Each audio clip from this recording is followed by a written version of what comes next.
ওম নমো ভগবতে বাসুদেবায়। শ্রীমদ্ গীতা বিষাদ যোগ, শ্লোক নাম্বার 37 থেকে 38। যদি মানে যদি, অপি মানে এমনকি, এতে মানে এরা, ন মানে না, পশ্যন্তি মানে দেখছে, লোভ মানে লোভে, উপহত মানে অভিভূত, চেতস্য মানে চিত্ত, কুলক্ষয় মানে বংশনাশ, কৃতম মানে জনিত, দোষম মানে দোষ, মিত্রদ্রোহে মানে মিত্রের প্রতি শত্রুতায়, চ মানে ও, পাতকম মানে পাপ, কথম মানে কেন, ন মানে না, জ্ঞেয়ম মানে জানবে, অস্মাভিহ মানে আমাদের দ্বারা, পাপাত মানে পাপ থেকে, অস্মাৎ মানে এই, নির্বতিতম মানে নির্বৃত্ত হতে, অলক্ষয় বংশনাশ, কৃত্তম মানে জনিত, দোষম মানে অপরাধ, পশ্যভ্য মানে দর্শনকারী, জনার্দন মানে হে কৃষ্ণ। অনুবাদ: হে জনার্দন, যদিও এরা রাজ্য লোভে অভিভূত হয়ে কুলক্ষয় জনিত দোষ ও মিত্রদ্রোহ নিমিত্ত পাপ লক্ষ্য করছে না, কিন্তু আমরা কুলক্ষয় জনিত দোষ লক্ষ্য করেও এই পাপ কর্মে কেন প্রবৃত্ত হব? তাৎপর্য: যুদ্ধে ও পাশা খেলায় আহ্বান করা হলে কোনো ক্ষত্রিয় বিরোধী পক্ষের সেই আহ্বান প্রত্যাখ্যান করতে পারে না।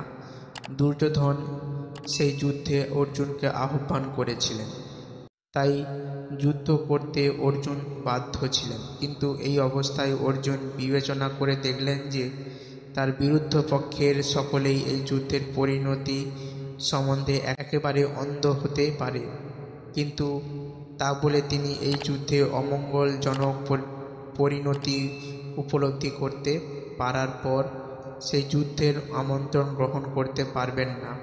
এই ধরনের আমন্ত্রণের বাধ্যবাধকতা তখনই থাকে যখন তার পরিণতি মঙ্গলজনক হয়, নতুবা এর কোনো বাধ্যবাধকতা নেই।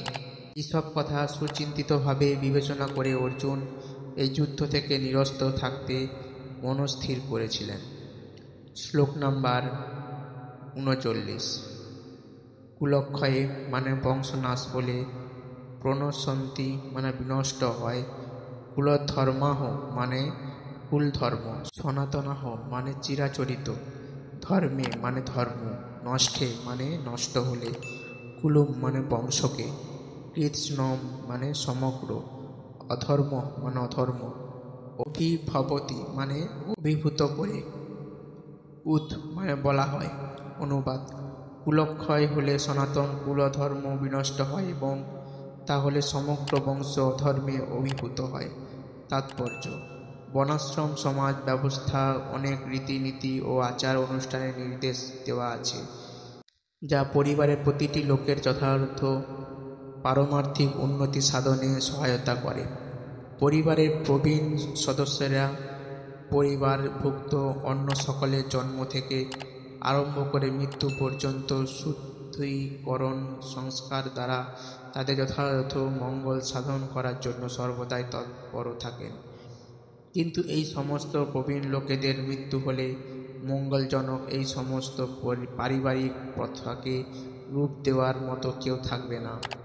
তখন পরিবারের অল্প বয়স্ক সদস্যরা অমঙ্গলজনক কাজকর্মে লিপ্ত হতে পারে এবং তার ফলে তাদের আত্মার মুক্তির সম্ভাবনা চিরতরে নষ্ট হয়ে যায়। তাই কোনো রকমের পরিবার সদস্যদের হত্যা করা উচিত নয়।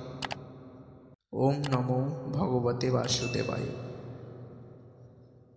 শ্রীমদ্ গীতা তোমাদের যদি ভালো লেগে থাকে, প্লিজ অনুরোধ, নীলমাধব চ্যানেলটি সাবস্ক্রাইব করে দিয়ে আমাদের পাশে থেকো। সকলে ভালো থেকো, সুস্থ থেকো। জয় শ্রীকৃষ্ণ।